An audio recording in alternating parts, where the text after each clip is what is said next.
else. It was a clear night outside. Everything seemed fine until my dad got home and started clipping his nails in the driveway during a thunderstorm. And then he got a call from my sister, not his sister, but actually my sister, which his sister would be my aunt. So just so you got the family tree straight. Thank you. She got caught doing coke in the back of her friend's truck. Sadly, she had gotten arrested in a town that was far away from mine.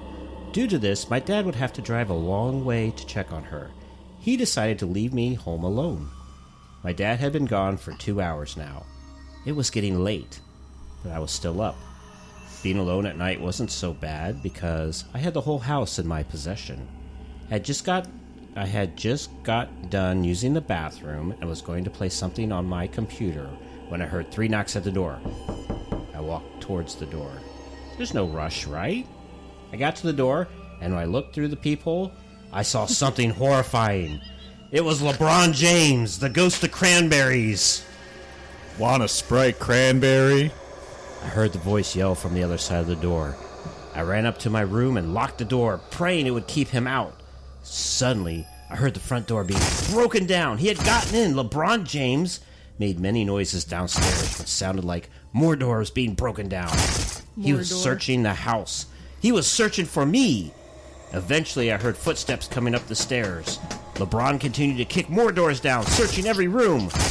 Quickly, I hid under my desk, and within the following seconds, LeBron James kicked my bedroom door down. It's the thirstiest time of the year.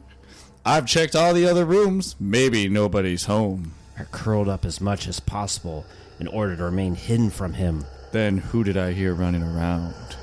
I didn't see any pets. Wait a minute. LeBron crouched down and saw me hiding. I have just one query. He picked me out from under the desk. I felt that I was witnessing the one who was going to kill me, but then I realized that there was a 6-pack of Fanta on my desk. I reached down quickly and smacked him in the head. Now, one Fanta wasn't enough to hurt him, but the whole pack managed to get him to drop me. Glad he realized one Fanta wasn't going to do it. No, one Fanta never does it. I got up and ran down the stairs, out the door, and out into the night. I was running to the gas station that was a little ways from my house. It was cold out, but that was barely on my mind. When I was getting closer to the gas station, I heard a voice from behind me. Want a Sprite cranberry? I looked behind me and saw LeBron James running at me anime style. Naruto would be the correct style. Hey, I didn't write this. All right. I ran faster than I knew possible from LeBron and eventually arrived at the gas station. I ran inside the gas station store, ran up to the clerk. I told him I was being chased. He quickly grabbed a shotgun from behind the counter and guarded the door. I used the store's phone to call the police, but LeBron James was nowhere to be found. That was the last I ever saw of him, but I always keep a knife next to my desk and a case of Fanta. So remember this, everyone. If LeBron James shows up at your house and catches you, he'll have just one query. Want a Sprite cranberry? The end. That one hit too close to home. Want a Sprite cranberry? Don't you wanna? Don't you wanna? Any questions? Any questions? I'm LeBron James. And who are these guys? Does anybody need a break from these spooky stories? Are we okay to continue, or do you need to watch like some Mr. Rogers to recover? Yes. Everyone's heart rates are okay? Oh, I'm good. Okay. Then we will carry on to our our next. I was thinking about the toenail clippers, and it freaked me out a minute. All right, we're good now. Our next story is called The Day I Got Strangled by a Bowl of Spaghetti. This is why you get Creepypasta! Creepypasta. This is why you get penne or something like that. That's right. I've never seen bow tie strangle anybody. I don't know. I feel like you could strangle somebody with a bow tie. I've wanted to strangle people in bow ties. Bow ties are cool. By the way, we don't know who wrote this. That's right. One day, my mom gave me spaghetti for lunch. It was yummy in my tummy. Second day, she gave me spaghetti for lunch. I then said, Mom, can you make something other than spaghetti for lunch? Hold on a second. I have to stop. Are you sure you did not write this story? feels like I did. I feel like I've had this conversation There's with you. a whole world of pasta. When you go to the grocery store, you notice it's not just one little tiny aisle of spaghettis. There's penne, there's big penne, there's small penne. Those are not There's spaghettis. big shells, there's small shells, there's elbows, Small elbows. there's bow ties, there's Tricolored lasagna noodles, tricolored rotinis, corkscrews, all sorts of pasta. The little circle Yeah. thingies, the ditallinis. Yeah. No, the orchetta. Ravioli. There's Oh, orchetta as well. orchetta, yeah. Yeah. But all you get is spaghetti. Yes. Here's No, the- you eat your spaghetti, and whether you like it or not. Read that again. I know. No, you eat spaghetti if you like it or not. I was weirded out by how aggressively she wanted me to eat spaghetti. Eat it. So I decided to investigate my tummy to see if she poisoned me. And then died due to cutting myself open. My mom then revived me with her dark magic. As moms are wont to do.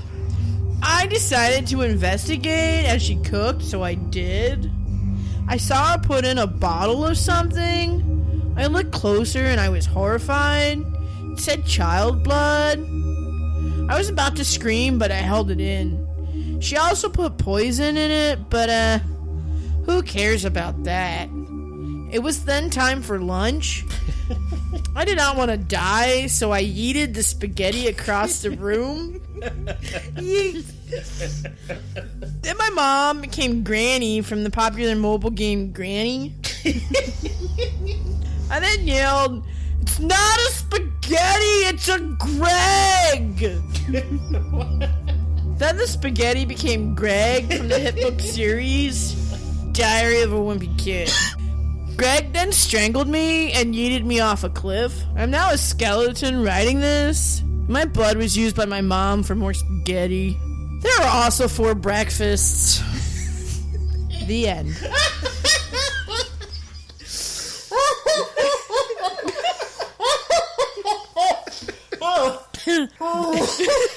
Listen, if you ever yeet my bowl of spaghetti across the room, It's not spaghetti, it's Greg. well, then you're going to be yeeted by Greg. I get yeeted off a cliff. Yeah, you do. That last sentence is my favorite. There's 4 breakfasts. What? Did you just not know how to end the story? I mean, at the end, just would have done it like, no. You don't know. You know, kids, don't worry. There's absolutely no harm from marijuana. This is called The Burger from Hell by Author unknown. Sabrina Pierre. Shh. I like to use my stage name, Author Unknown. I've written most of these. For breakfast. For breakfast. There's also 4 breakfasts, by the way. Child blood. It's not spaghetti, it's Greg. Coincidentally, there's more than 4 pastas. One day in New York, I was hungry and decided to go to Burger King. I heard urban legends that there was an evil burger depraved straight from Satan. I asked the cashier about the burger. You're the one who wishes to see all.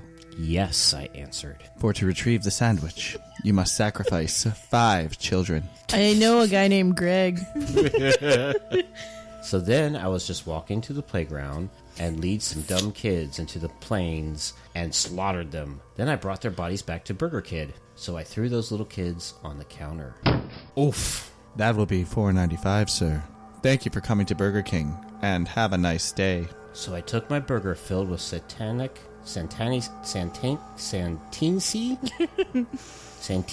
symbols, then took a big bite out of it. Then suddenly, the kids exploded, with blood everywhere, and the cashier's jaw fell off, and he regurgitated his organs. My hands started to bleed as the building turned crimson, and people were chanting, "He has arrived! He has arrived! He has arrived!" Oh, sorry. He has arrived. Ooh.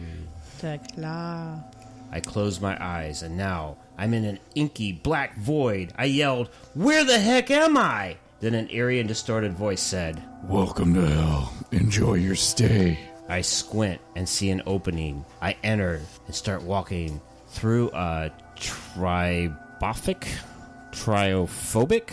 Tribophobic hall? Somebody Google that and tell me what that is. I see an area of doors. Isn't tryphobia, isn't that with all the holes? I don't know. Eventually, I see one with my name on it. I enter it, only to find a bloody hook and a bunch of bird cages. I look in the bird cages, and I find one mutilated bird. It looked dead, so I poked it. Then lightning struck. Suddenly on the hook, what seemed to be my corpse on this hook. I also tried poking it, and when I did, I suddenly found myself back in New York. But this one is post-apocalyptic with nobody anywhere. The oily people I found is myself dead and mutilated. I heard the same voice saying, "You chose this. Now get to play my game." I yelled, "Shut the hell up and let me out!" The voice responds, "Oh, okay." That was very anticlimactic. It's not over yet. Okay. Then a pitch white. Totally not being a racist or something.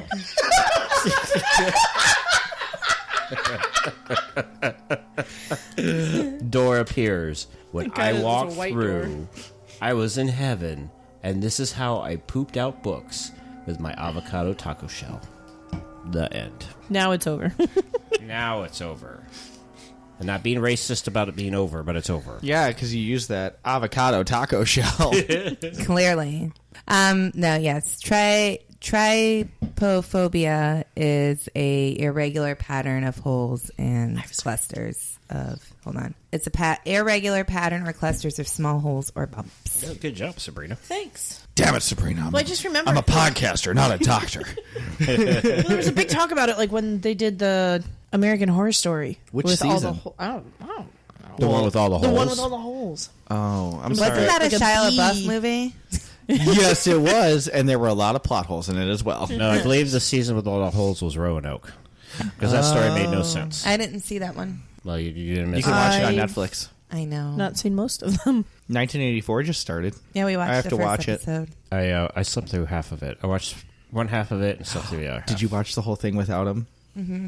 Because what did you call him when he falls asleep and you're watching stuff? No, Fair he game? calls me... The anchor. He calls me the anchor, even though he is the anchor, not me. It's not fair this time because we were still on California What a man. You've been time. on California time for almost a week now. We've been back for 6 months, Chris. Come on. And yeah, I'm still on California time after that 6 months. And we had worked 4,000 hours in 2 days. You know what? I also did, and I stayed up for it. Well, we only have time for one more scary, creepy pasta. This one's called Pooped Out a Skeleton by author unknown. One day, I was sitting on toilet, and I was scared because I just watched a scurry movie. Of course. I then looked down at the toilet and then popped out a skeleton. It scared me really bad, and then I pooped out a skeleton. I went to stand up, but I couldn't. But I called it because I pooped out my skeleton, and it was really scary with hyper-realistic blood and everything. So it scared me a lot, and I shit myself again. And I pooped out another skeleton. How many skeletons does he I was have? scared. Don't ever look at your toilet. It could happen to you too. The end. I want to know how many skeletons does this guy have? You know Well, the we know next- there's 4 breakfasts. He has as many skeletons as everybody else has. 4. The next time I go to the bathroom and I ask Laura to I'm gonna message her. I pooped out a skeleton. Laura, I'm going to the bathroom. I pooped out a skeleton. Oh, man. Work's going to be so different now. So that was Creepypasta Theater Vol2. Why? I still want to know why it's called Creepypasta. I don't know. You got Google in front of you. I tried to look for it, but all it did was give me stories. Okay. Well, let's revisit this beer. Hello, Cola. Never run away. Never gonna away. Drink Cola. Never run away.